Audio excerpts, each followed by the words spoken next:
Hey everybody, good afternoon. I hope that you are well out there. I'm looking at all my little screens here because we have to do this pushing out all over the place. We are pushing out LinkedIn Live, YouTube, and the Facebook Amputate Fear site that we have, this group, this amazing group that we are pushing conversations to.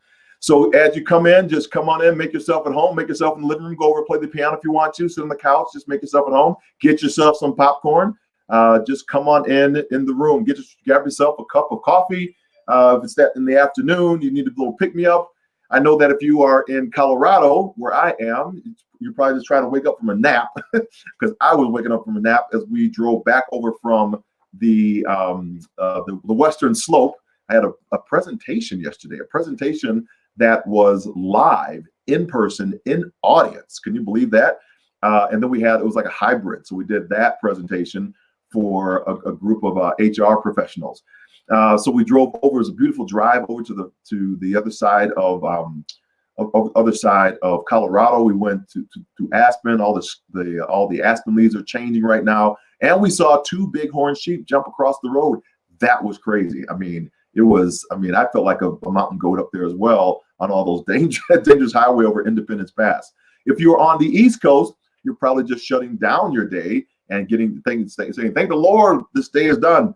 And if you're on the West Coast, you got another hour or 2 to go. So, my friend, we're praying still for you out there. I can't believe that the fires are still happening. So come on in the room, bring your friend, invite your friends right now. We want to make sure that you are with us live. We just give a little bit of time for people to jump on and get their families together. This is a great family show. You're not going to want to miss this show. We have a rock star, superstar, brilliant woman, another one of my mentors on this show today. So I'm so excited that she has graced us with her presence, her talent, and just her story, because you're going to be totally amazed. I'm amazed every time I speak to a woman. So just keep on coming in, invite your friends. We want to make sure we know where you're from, where you're coming in from. So just put that in the chat box. We want to shout you out for where you are coming in and watching this from. Are you on Facebook? Are you on LinkedIn Live? Are you on the YouTube channel? We just want to make sure that we know where you're from to welcome you into the living room, into the house, in the room where it happens. The room where it happens, as Hamilton in the amazing musical always says. So again, we're streaming. Put where you're from in the chat box. We just want to know, all of you who are commenting on the post, this family, this community is growing. The Facebook group, I can't believe it. I started it 1 month ago, and we're now over 150 people in the group. We're having amazing chats over there. If you want to know where that is, you just go to you go to facebook.com/groups/amputate fear, and we'll let you in the group, and you can have a great conversation with everybody over there too. We're doing some great, wonderful chats over there. A little bit about myself before we get into the conversation with our special guest today is, if you don't know me, I know that there are many people that come on and they're just kind of saying, who is this guy? What's going on? Why are you having these conversations of hurdling adversity and talking to these inspirers and maximizers of pivotal moments? It's because we have so much negativity that's out there right now. We want a safe haven. We want to give us a space for individuals to come and just hear from those who are resilient, those who have overcome so much adversity, not necessarily in what they have as a physical attribute, but actually in their countenance and how they have gone through society and are now encouraging us to do the same. So we got a Facebook user from Illinois. Awesome. I love that. Thank you for being on. Is that David Moss? I wonder if that's Dave Moss. So we just want to introduce those individuals to kind of negate, cancel out all the negativity that we have had.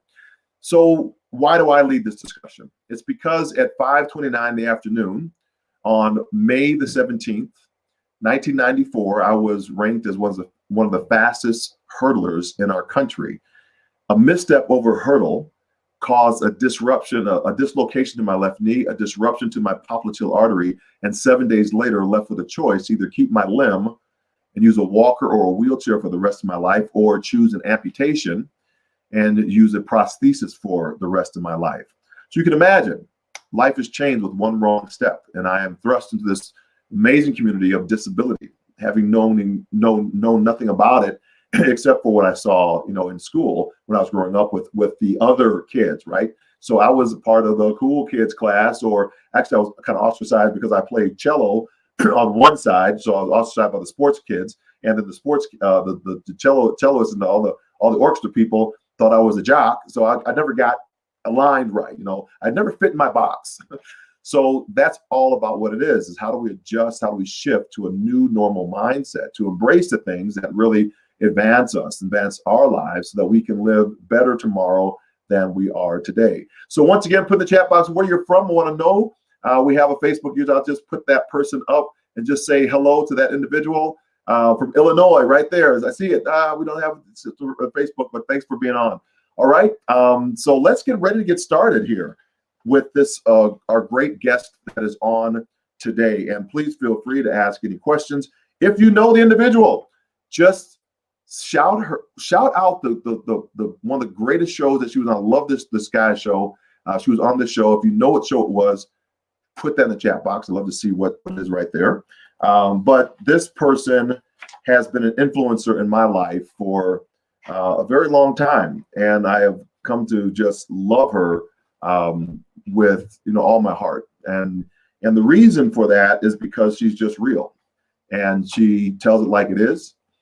She is somebody that's a great counsel, great advisor, and has helped me tremendously when I was building out either the Paralympic military sport program or the youth program with the United States Olympic Committee when I was still working for them. Now out on my own, I still get a chance to call her and do these dialogues at a very higher level because this has been now this movement has turned into a mission for me, and I just have to introduce you to another one of my great friends. All right, so she is a lifelong advocate for the rights of people with disabilities.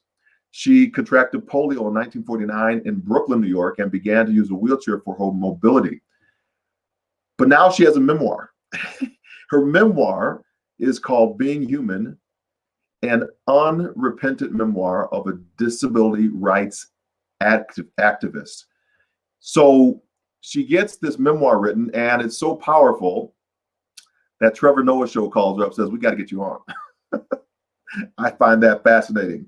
She also was one of the principals in the Netflix movie that came out, documentary called Crip Camp.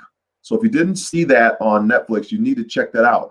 And we're going to have a dialogue also, we'll get into it, about juxtaposing it next to Rising Phoenix, which also came out on Netflix as well. So it'd be great to compare and contrast those two when you're looking at the entire disability movement. She's had TED Talks out there.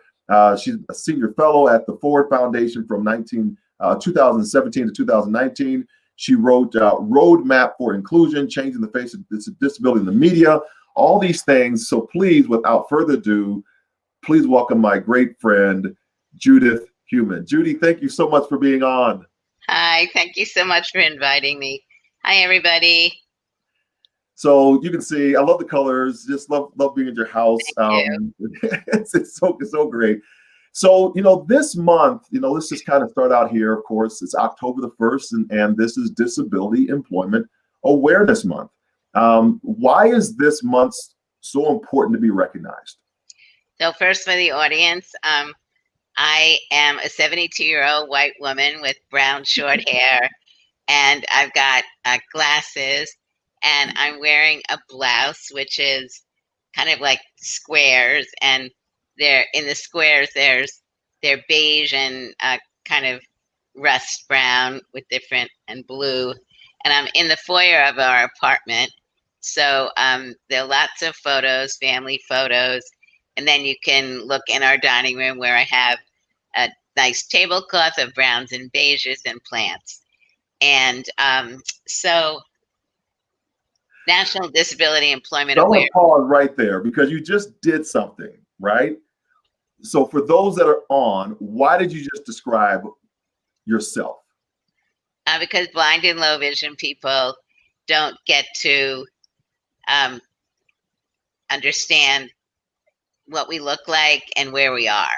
And so I try, like many people, to give an explanation which may be inept, but at least gives, some description. I also use a motorized wheelchair, which actually you can't really see right now because I'm sitting in front of the computer, but I am.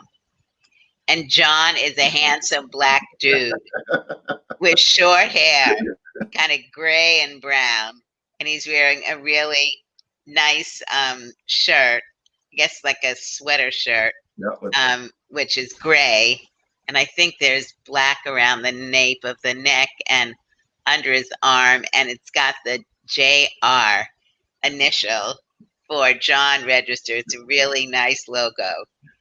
It's not a typical J. It's a little bit like, for me, I would say a V for victory, but you know, it's a John, so it's not exactly a V, but it's, anyway, a JV that goes into an R. It's really nice. And he's got this great scenery behind him, which is faux. It's not real, but when I looked at it, it's this beautiful room with this great Steinway piano and great lights and beige walls and this long couch, and I want to go there and sit inside that room. Sorry. So no, that's great. I appreciate you doing that, because a lot of times we don't describe where we are or who we are and what we look like. And for people with low vision, like you were saying, or blind, it gives an awareness so they can look in their context of how we communicate. So thank you. That's why you're the advocate and you're the greatest. So thanks for doing that. So why is NDEEM important? One would hope in the future that we don't need an NDEEM. The fact that we need a National Disability Employment Awareness Month, which has been around for a number of decades now, really it was created to help elevate and advance a discussion on why disabled people aren't employed. And it really was intended, still is, to allow the general public to have a better understanding of who is doing good work in this area and who we are as disabled people, and try to convince the general public that disabled people can work and shouldn't be discriminated against. That's, of course, in the backdrop of laws that make it illegal to discriminate against disabled people in the area of employment. Section 504 of the Americans with Disabilities Act, Section 503 are various laws that are out there to protect us. And while I feel that there are many laws there that have really been positively impacting on our lives, I look at laws like 504 and the Individuals with Disabilities Education Act, and I think it's fair to say that we are seeing more younger disabled people who are going to schools, primary, secondary schools, getting better educations, moving on to colleges and universities at a higher rate than before, although our dropout rate is still higher than for non-disabled individuals. But we're still seeing a very high rate of unemployment for disabled individuals. Mm-hmm. And just prior, John, to talking with you, I was having a discussion with a young man who's 30 years old. And he graduated from university about 6 years ago in advertising. And because I was asking him where he worked. And he told me that he had gone for a number of job interviews. And as soon as he got in front of people, he uses a motorized wheelchair, and he's got SMA, a kind of muscular dystrophy. So he uses a motorized chair. He said, I always looked at him, and he never got a job. So he finally decided that he was going to go set up his own business, and he's doing okay. But the reality is there is still too much discrimination, and this is an area that we have to be more robustly continuing to work in. And there are organizations that are working on this.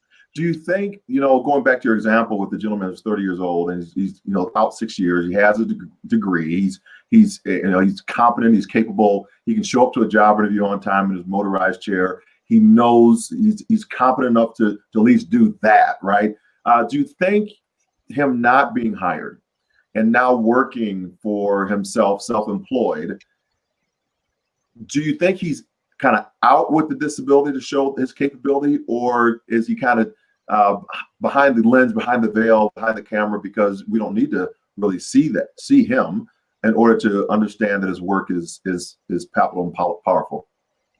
I asked him, do you think about going out and trying to get a job in, regular job. I mean, it is a regular job. He set up his own company. Yeah. And at this point, I think, he's feeling, well, I've got my own company. It's getting stabilized. I'm earning more money. And no, I'm not ready to do that now. Yeah. And so, I think he felt very strongly that the reason he did not get an opportunity was because he had a disability. And we hear this story too frequently still. And I think that's really an issue that we need to continue to be fighting on to advance this problem. And, you're very involved with groups like Disability In and other organizations that are working with companies on that are working on changing policies and practices and creating opportunities for internships and mentorships. All these things that are important. I think now we're also having to deal with COVID and the impact of COVID in the employment arena for everybody. And knowing that at least 1 million disabled people have already lost their jobs as a result of COVID. Wow. So I think we have some very significant challenges. But on the other hand, I think we've also been growing and maturing over the years. So we're not going to let this issue fall to the wayside. So, and that's I appreciate you answering that, because it takes me back to 1990 when George H.W. Bush signs the law and the ADA into law in the first place, and we see a lot of the tangible kind of tactile advances. So we can look at curb cutouts, for example. We can look at street crossing signs now, or the beeps that happen for people that are low vision or visually impaired, or we know that we can have something that might buzz for those that are not able to hear, or lights that flash so that they can see when it's safe to move out. But at the same time, 30 years ago, even though we have these things in place now, it benefits all society, right? It's not just people with disabilities. We see the crossover of, I can't tell you how many times I've seen grocery carts going up a ramp, or baby strollers, or a suitcase or something, because it's easier to navigate, which was designed for people with disabilities, or cell phones, right? Cell phones have lights that flash, so that people that are not able to hear can actually see their phone ringing, and texting. So those that aren't able to, they're able to see the text instead of being able to hear. So all these things have happened, but it seems fascinating to me that we still are over 70% unemployed. The numbers really haven't changed that much. And I personally think it's just because of attitudinal barriers that are still prevalent. Is that what you're seeing still? Is that still the fight? Yeah, I mean, and I think we need to stop calling them attitudinal barriers, because I think it's ableism plus racism, sexism, homophobia, whatever it may be. And we need to really be enforcing our laws more. At the same time, we need to make sure that as the world of work, as I was saying earlier, as jobs are changing because of technology and various other things, we need to make sure that disabled people are receiving the training that we need in order to be appropriately competitive. And I also believe, John, the story that you tell about yourself. So you were in the military and you were a hurdler and you got an injury, and that injury caused you to amputate your leg. Had you not amputated it, you would have had another type of disability, but same thing. So you really are in many ways more reflective of the population of disabled people, because most people are acquiring their disabilities above the age of 20. And so people who, many of whom were in the workforce before, who may not be able to go back to the job they had, and and may need additional training, who also need, as you did, to be able to adjust to your disability. And by that, I mean, you needed to learn how to handle an artificial leg. You needed to have to deal and cope with the changes that were going on with you, how people were treating you. And really, you were, I think, very lucky because you were in the military. And I believe you received good rehabilitative services. And you had a very strong vision of who you were, right? I mean, you can have other discussions about how that change occurred, but I think we really need to realize that we're talking about people with physical disabilities, sensory disabilities, and we're talking about many people who have invisible disabilities. Yes. So people with cancer, or people with lupus, or people with depression or anxiety or intellectual disabilities. So many different labels, and many of these people are acquiring their disabilities as they're getting older. And so, we're in a unique situation that we need, I believe, in a more effective way, not only to be looking at people under the age of 21, which I think is critically important. We need to make sure people are getting the accommodations they may need in order to be in inclusive schools, getting a good education. We need to be involved in the overall discussion about what is going on in early childhood, primary and secondary education for all children, to ensure that our kids are going to good schools, whether they're disabled or not, and are really getting appropriate education. We need to continue to broaden out our knowledge and our input to make sure that we're allowing disabled people to know when they're younger, and their families, that an example, employment, is something that disabled people should be expected to do, just like we expect other people in the society to work. And it's our responsibility to make sure people are getting the training and the knowledge to do that. And then we need to be helping these millions of people who are acquiring disabilities over the course of their life, not to be looking at disability as a death trap, not to be looking at disability as something where they're not able to work. The late Marka Bristow, who passed away last year, is a very strong disability rights advocate, and she dove into water and became a high para. And she talks about how for the first year or so, she was really buying into the myth that she had a disability and she was not going to be able to work. And she had trained as a nurse. And she was very lucky that one of her supervisors reached out to her and sent her on a trip to Berkeley, California, where she linked up with other disability rights people. I was living there at that time. And that really turned her life around, because she was a strong advocate before she acquired her disability in other areas.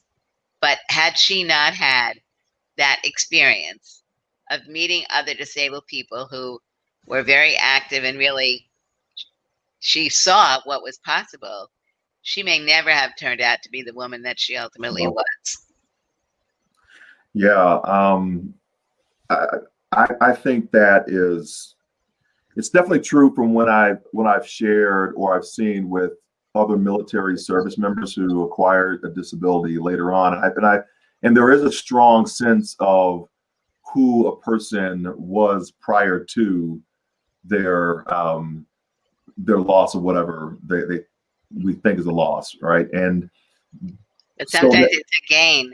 It's a gain. Really, when you talk to some people, who didn't have a disability in the military, non-military, and when you talk to some people, they'll talk about how their disability really turned their lives around, right? And how they began to do things that they never thought they could do, and really began to live a more productive life. So, but I think it is very fair to say that the lack of representation of disabled people in the media really fosters this belief that disability is a tragedy, and that our biggest goal in life is to heal everyone who's got a disability.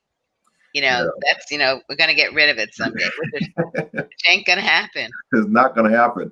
So that kind of leads me. I like the how you're talking about this in the media. So you had some really great media that's come out all this year. I'm like, oh my gosh, so my mentor's a rock star. I didn't who knew? And so you get with your book, your memoirs come out on. I'll just list them. Trevor Noah. Then you have Crip Camp that's out this year as well.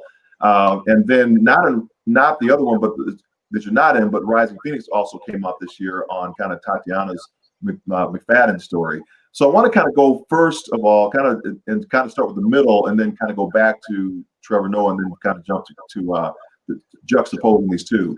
So with what you just said, with the media, right, and how people are portrayed, talk a little bit about Crip Camp and what was so important about that, sharing that story so that people can see, I would say, truth around the disability community. So for those of you who haven't seen Crip Camp, I do really encourage you to see it. It's definitely on Netflix and may still be on YouTube. But it is a documentary that starts out with a group of us who went to a camp for disabled children in upstate New York, in Hunter, New York.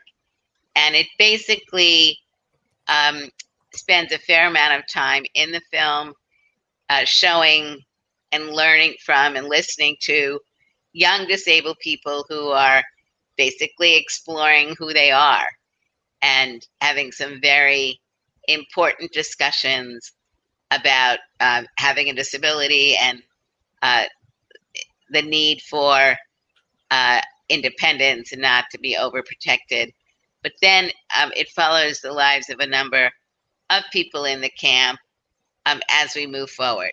So at the conclusion of the film, you really have learned about at least one very important part of the disability rights movement, which included camp and the emergence of the voices of disabled people, the 504 demonstrations, 504 being the first major civil rights legislation prohibiting discrimination against disabled people in programs that receive money from the federal government. You've got some great footage on various demonstrations, including the takeover of a federal building for 26 or 27 days, the longest demonstration in a building in the history of the U.S. And then it leads up through the Americans with Disabilities Act. So you learn a lot about the movement. I think what is very important about Crip Camp is when it was shown at Sundance, because it showed at Sundance like 12 times or more, and it won the audience pick for best U.S. documentary. The most common comment that non-disabled people were making was, why didn't we know this story? And so I think, you could see that documentarians, because a substantial number of the people there were documentarians, they hadn't seen anything about this. They also hadn't really inquired. And so I think what was very important about the film, and still is, it's a great learning experience. And when you look at the film Phoenix Rising, as John's mentioned, so Phoenix Rising is really the history of the Paralympic movement in the world. And I think it's a very important film. It shows the role of sports in the lives of disabled people in countries around the world. It highlights 6 or 8, maybe 10 disabled people from China, a couple of countries in Africa, in Europe, and 1 or 2 other Asian countries, Australia, and the United States, and really allows people to see the quality of sport that goes on through the Paralympics. So it's a more focused piece. It doesn't talk about a political movement like Crip Camp does, but it very much allows you to see the Paralympic movement and how the Paralympic movement, which started out in Stoke Mandeville in England as something completely separate from the Olympics over all these decades, finally is now theoretically on par with the Olympics. And So another film, if you're into sport, even if you're not, but definitely if you are into sport, I think it's really a very important film because it also allows you to follow the lives of people who have many different types of disabilities and really learn about their ability to become excellent in their field of endeavor in sport. And how, like, for non-disabled people and disabled people, for people who are into sport, it really can help people achieve things in their life that they didn't believe they could before. And it really also allows the general society to see that disabled people, like non-disabled people who are, you know, competent and can really excel, what they can produce. And I think, when you look at the games in England in 2012, and I was there for part of the games, I think, John, you were there too. The games in England were amazing. And for me, the reason why the games in England were amazing was because the media in Great Britain really devoted quality to ensure that the Paralympics were equally shown on television and in the media to the Olympics. And in the United States, we absolutely do not have that. We are absolutely not on par. People who want to look at the Paralympics really cannot in any way, shape, or form at this point be able just to see the games like I did when I was over there working for the State Department for those games. So, and I think, looking at Phoenix Rising, one of the things that I think is very valuable about the film, like Crip Camp and talking about ending employment, there's this great thing that happened in England. And that is, and I don't remember if it's in the film, but Channel 4 got the contract to do the airing of the Olympics and the Paralympics. And when it was for the Paralympics, they were looking for disabled people to be the commentators. And they couldn't find the people that they needed because they didn't have enough people who had the qualifications. So instead of saying, okay, we're not going to hire disabled people because we can't find them, and we're going to have non-disabled people be the commentators on the Paralympics, which would have been a disaster, they found people who had the qualifications, who had the capacity. They trained them. And that, to me, when we talk about ending, really demonstrates that if you're really committed to hiring disabled people of different colors, blah, blah, you can, in fact, do it. And you may have to put a little more muscle into it to get people to be able to meet the standards. But there are people out there totally capable of meeting the standards who may not have had the right education and opportunity. Mm-hmm, mm-hmm. I think we see, I want to pick up on that. I want to give some folks a chance to just chime in. And so if you're out there and you have some comments that are going on, I want you to shout Judy out just because of what she's gifting to us. Such a great conversation right now. We're just talking about Crip Camp. We're talking about Rising Phoenix. We're going to get into Trevor Noah in just a minute, but I want to just kind of make sure that we're shouting her out. So if you're watching this or on the replay or you're watching this right now, please go out and give her some love. Find her on LinkedIn, or if you find her on You can YouTube. watch me also on The Human Perspective. And The Human Perspective, yes. Human Perspective. That's all. You have that on Facebook, is that right? So yep. We have our own channel. Yeah, on channel. So go to YouTube. You can also get on Facebook. And John is going to be on it in October as one of our guests for Ending. Absolutely. So make sure that you're checking out I love that name, The Human Perspective. So push that out, give her some love, type in the chat box, she's a rock star. Put that in there right now and push that out. I want to go back to a little bit, some of the things when I first started, yourself and Cody, as one of our other colleagues, suggested that for me to learn, for us to have a conversation, go read the book No Pity by Joseph Shapiro. So that was like Bible lesson number 1. Then we'll have a conversation. Read that book. We'll have a talk.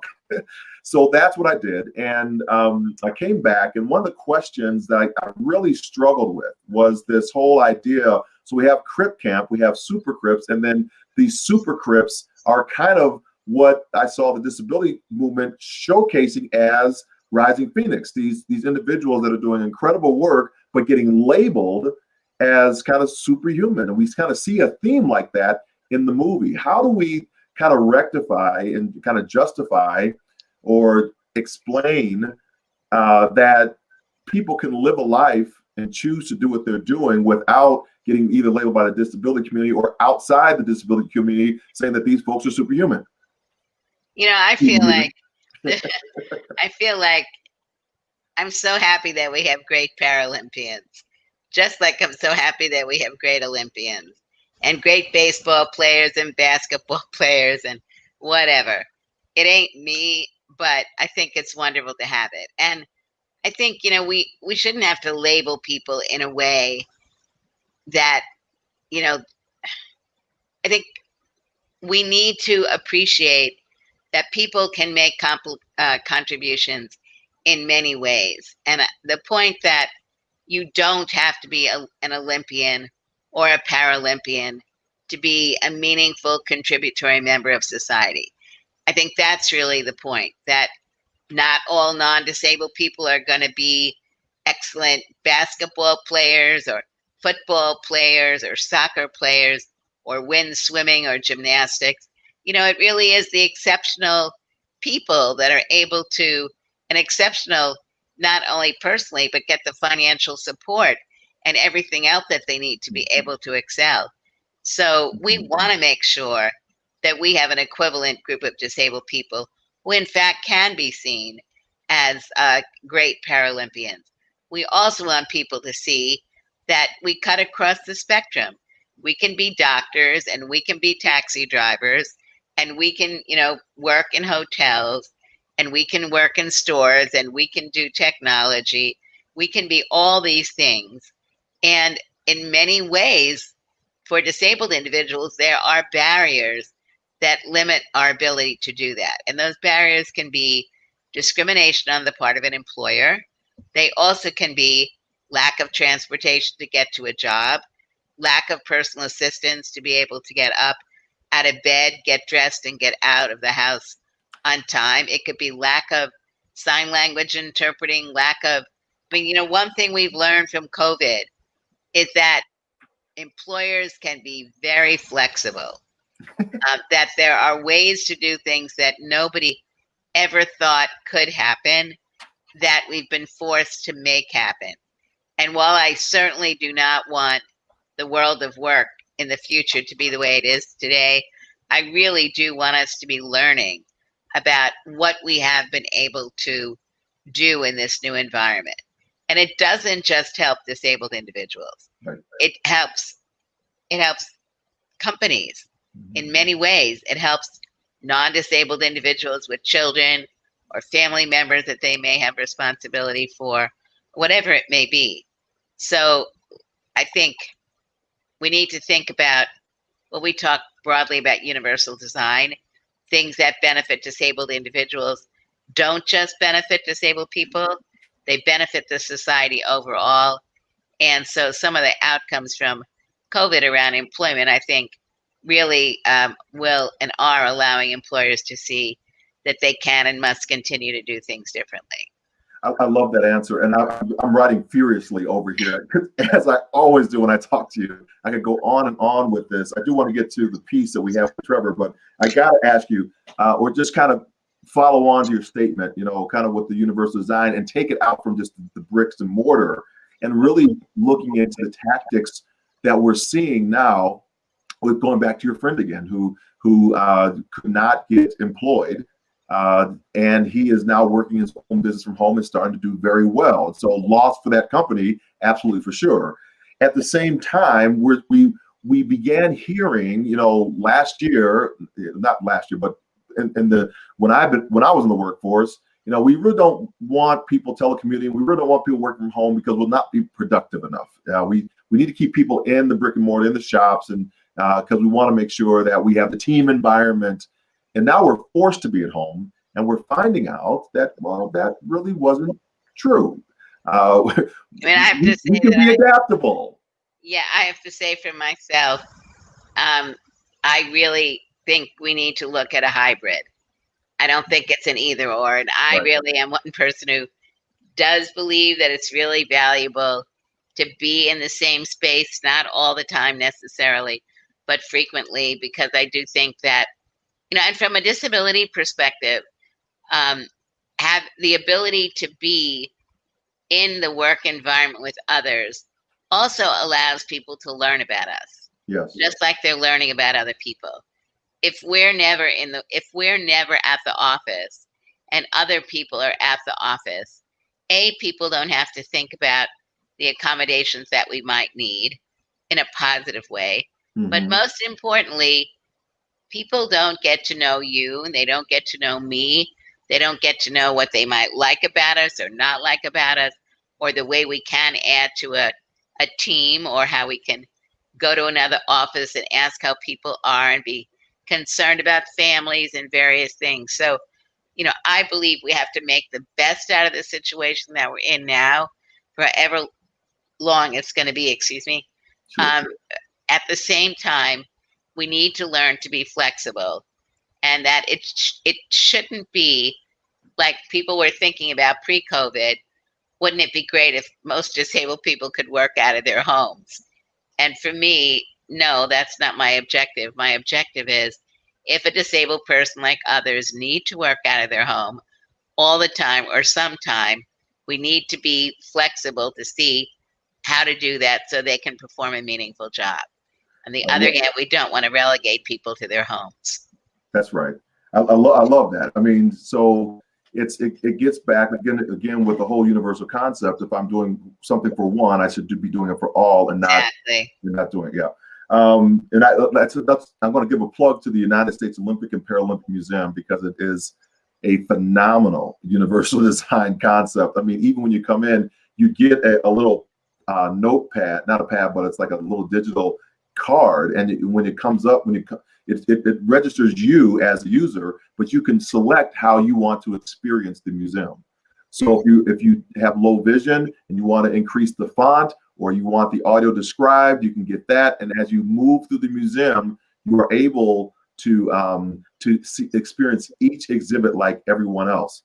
It starts on the top floor, winds its way down, very low grade ramps, so you don't even realize that you're walking down these ramps that are actually for wheelchair users. And because everybody's having the same experience, you get a chance to ski, you get a chance to do all the interactives with like the everyone. Guggenheim Museum in New York. Say again? The Guggenheim Museum in New York. Absolutely, yeah. So I love this. It's probably one of the most accessible ones I've seen, with all the tech and everything. And I haven't been to Guggenheim, but it's a phenomenal museum. So I'm going to shift gears because I don't have that much time left, and I want to talk about I got to go to a Biden event in 5 minutes. Okay. Talk real quick about Trevor Noah. What happened there? I mean, oh my gosh, he's like, I love the guy. They asked me on the program. I know. I was like, oh my God, I love Trevor Noah. I really do. And, I really watch him a lot. And so, people were saying, are you prepared? I'm like, I really don't want to be prepared. I want to keep what I've got in my head, and I want to be able to relate to him, because I don't know what he's going to ask me. I know he's going to show clips from the book, and it was a few days before the lockdown on COVID. So he was already beginning to talk about it when he came into the green room, and we talked for a few minutes.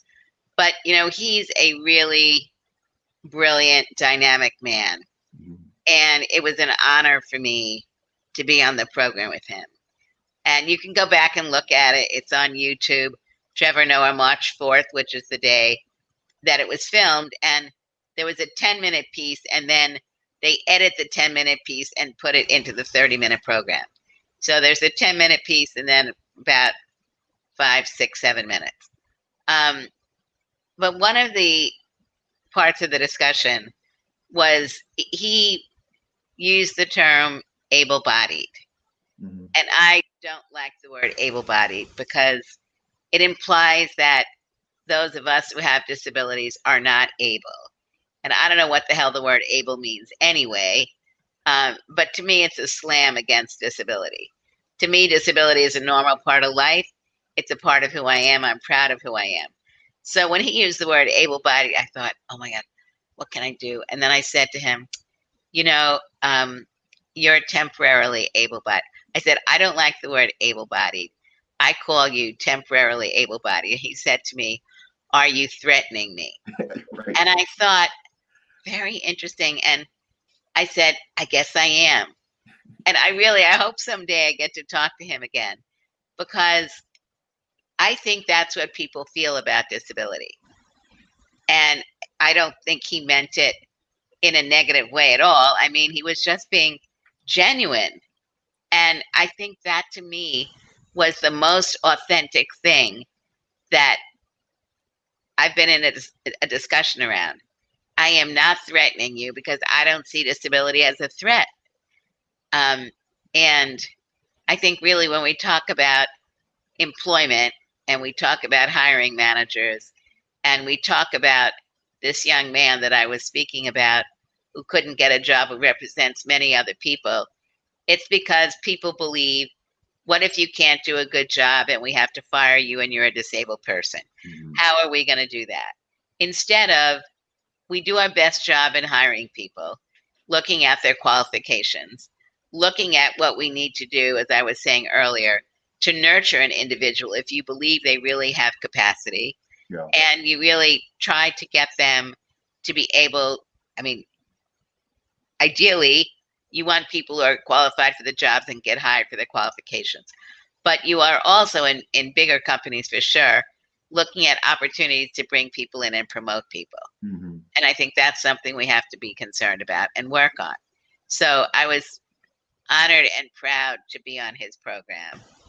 Well, I watched it. You did a fantastic job. I did have that whole question. I love it. When I talk a lot, and I know you got to go, but I talk about his tabs. Temporary, Exactly. able-bodied. Exactly. So I always say that, and now I have some more fodder for my speeches. Yeah, and it's not. Because Judy says.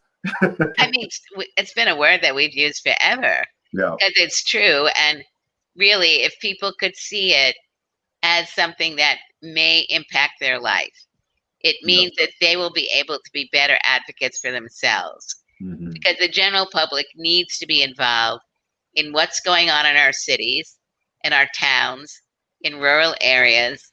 What are we doing to ensure that our streets are accessible, that our housing is accessible, that we have the kinds of policies in place and financing to help ensure that people don't need to move to nursing homes, don't need to move to segregated environments, and can contribute. And I love you, John. I've got to go. I'm going to this Biden event. Sorry. Thank you, everybody, so much. Thank you, Judy. We'll end the show there. I want to do some other stuff, but you're free to go. Thank you so much. I can't wait to get back to Thank DC you. and come see you. All right. Thank you. Bye. Okay. Love you. Bye. How do I get out of here? Oh my God. So once again, ladies and gentlemen, that was Judy Heumann. My gosh, what an amazing gift to us all, especially to me. Some of the things that she said, I think, that are really critically important for all of us to understand is that people with disabilities really just want to show up as who they are and be respected and honored in that. And I love the answer that she gave to Trevor Noah about when he said, "Are you threatening me?" Because that's what a lot of people think. They think that disability is still a curse, that is something that is to be feared. And if we can just get people to understand that, life does go on. And the reason I think we think that is because we don't know what it's like on the other side. Because oftentimes we will forecast onto other people what they believe they can or cannot do, which is based on what we believe we could or could not do if we were in their situation. That's why the hiring rates stay low, because we don't believe that they can do the job. And it's just like anybody else. Who's in your sphere? Who's in your point of influence? And if we can get ourselves in our minds to say that individuals like the person that she was just talking about, who's 30 years old, has a degree, he can do the marketing, obviously, but he can't get hired to get a foot in the door because of the way he shows up with muscular dystrophy or MS. He starts his own business. So he obviously can do the work.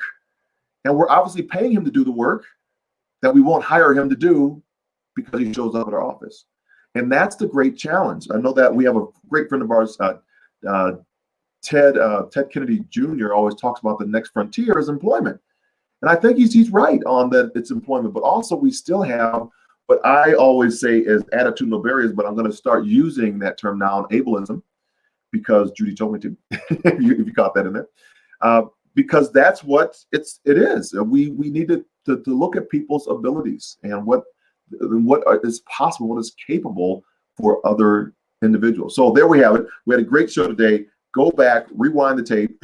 So my age on that one, because it's really important for us to understand what we have before us. And this is really a great opportunity in Disability Employment Awareness Month. And what are we doing ourselves to advance the cause? So if you enjoy Judy Heumann's show, please chat her out, put her out there in the Ethernet, the internet, and all that other net stuff to make sure that people know about her.